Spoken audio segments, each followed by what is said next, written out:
बोलो छठी मैया की।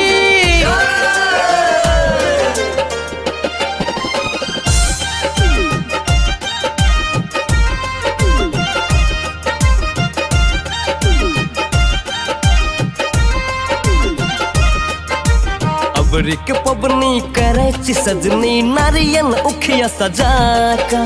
ए घट चमचम ए घट रमझम लागे ये छठी माँ का।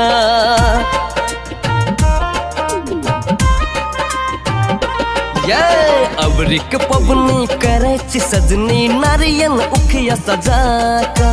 ए घट चमचम ए घट रमझम लागे ये छठी माँ का। गाँव शहर में बड़ा शोर भगेल। देर देर देर बहुत देर भगेल। देर देर देर अरक बेर भगेल। अबरी के पबनी करे ची सजनी नारियल उखिया सजाका। ए घट चमचम ए घट रमझम लागे ये छठी माँ का। गाँव शहर में बड़ा शोर भगेल। देर देर देर बहुत देर भगेल। ये देर देर देर अरक बेर भगेल। अबरी के पबनी करे ची सजनी।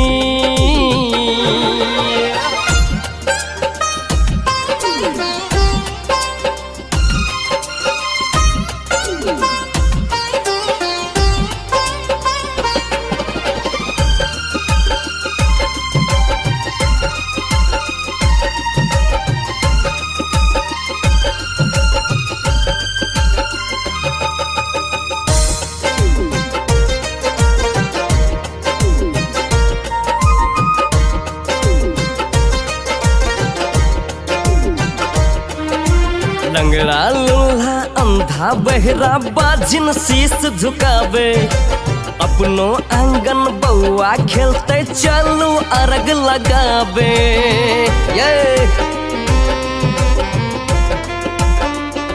ये लंगड़ा लूल्हा अंधा बहरा बाजिन शीश झुकावे। अपनो आंगन बउआ खेलते चलू अर्घ लगावे। छोरू सब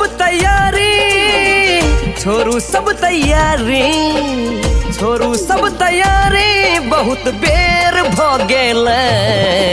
देर देर देर बहुत देर भगेल। ये देर देर देर अरक बेर भगेल। अबरी के पबनी करे ची सजनी।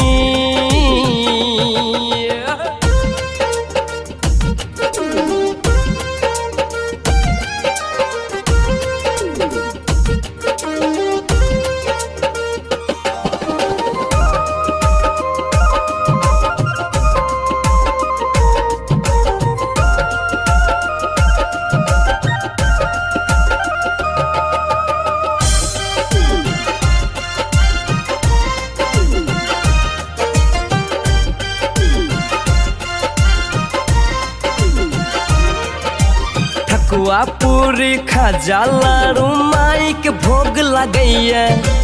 धिया पुता के देख के सजनी मन में लड्डू फुटैया। सुना ये ठकुआ पूरी खाजा लाड़ू माई के भोग लगैया। धिया पुता के देख के सजनी मन में लड्डू फुटैया। चिड़िया बोलैया